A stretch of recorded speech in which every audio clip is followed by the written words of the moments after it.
Hello, everyone. Welcome. I know it's been a few weeks. I actually took a little vacation and went to southern Colorado to escape the Texas heat, but I'm back. And today I want to talk about wealth, specifically business wealth, and a equation that I actually learned from Roger Hamilton, which he's a, if you don't know him, he's the creator of Wealth Dynamics, a really amazing entrepreneurial profiling tool that we actually use with our clients and our team when we're building teams. And he's also just a global entrepreneur that does very big things. Check him out if you haven't heard of him. But what he taught us, so I'm in his mentorship program, Crystal Circle, but what he taught us is wealth equals value times leverage. And I really love this equation ever since I finally understood what the heck he was talking about. So I'm going to share this with you. Hopefully it's going to help set off some light bulbs, be some golden nuggets for you.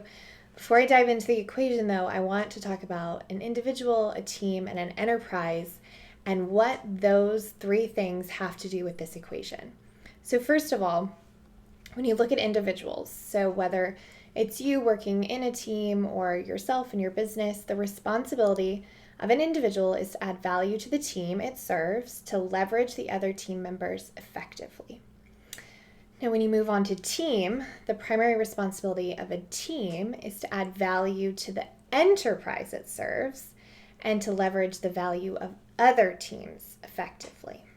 And then when you get to the primary purpose of an enterprise, also known as a business, that is to add value to the market it serves and to leverage its resources effectively to stay healthy and grow. And so now I'm sure you're saying, well, what the heck does that have to do with wealth?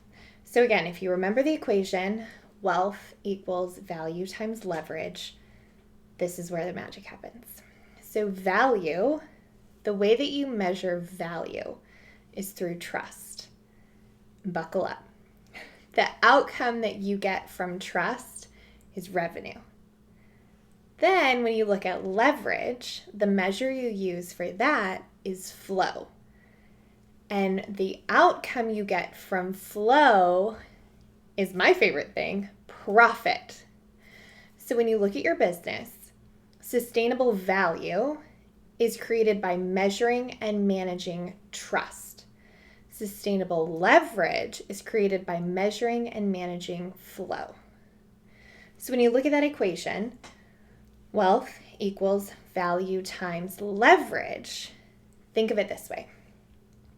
If your business is booming, but you have no time, what does that mean? That means you have a lot of value and very little leverage. Conversely, if you have a lot of time, who has a lot of time? But let's just say you do, and you're sitting around kind of twiddling your thumbs, but you don't have a lot of revenue or money coming in or profitability. It's because you don't have enough value and you have too much leverage. And the reason I bring this up is because actually this is important because sometimes when I work with clients, they come to me and they are either at one of two places. They are either busting at the seams, so they need to create leverage, or they have, they've grown too fast and now the profit margins are decreased because they still have value, but they're over leveraged because they maybe hired too many people or maybe not the right people, or a lot of times it's because there's friction points in their operations that are creating time and revenue leaks. So the reason why I love this equation of wealth equals value times leverage is if you think about it, value increases the speed of flow, and that's done through attraction. Leverage increases the volume of flow. So that's like widening the river. And that is done through sustainable growth. So there's a couple ways you can increase value and leverage in your business. And it depends on what your business actually is. But you can start with products. You can start with products. Innovating, extending, enhancing whatever your product or service is. You can start that way and increase value and leverage that way. You can do it with the one that I said first, which is second, which is people. So that's through team, collaboration. Partnerships are great for this. Magnifying whatever you are selling.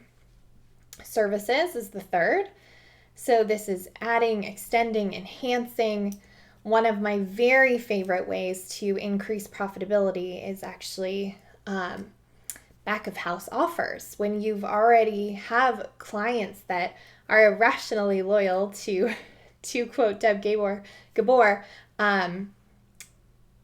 back of house offers are great because you're increasing their satisfaction and fulfillment, creating a win-win. You're increasing that long-term value of your client.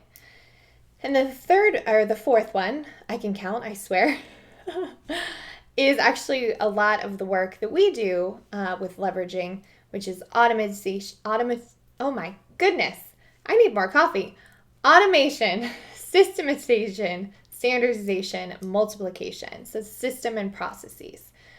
So when you have a well-rounded business, obviously you want to create value and leverage through all of those places. Maybe not all of them, but it's good to have a well-rounded business that you can create leverage and value in your products and your people and your services and your systems. So I don't know if this is a new thing for you guys that you haven't heard before, but if you think about your business that you have now, ask yourself, where are you in the equation?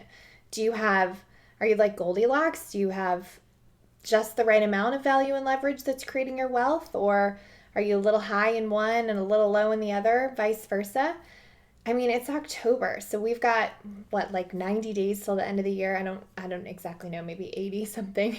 But it's the perfect time to think about the business that you're creating, and is it creating the wealth that you want by allowing you to have, the freedom and flexibility and fun, as well as the impact, as well as the revenue, and of course, my favorite P word, which is profitability. So I hope this was helpful and that you got some good golden nuggets out of it. I'd love to hear your takeaways below. If you have any questions, happy to answer those too. Thanks for tuning in. See you next week.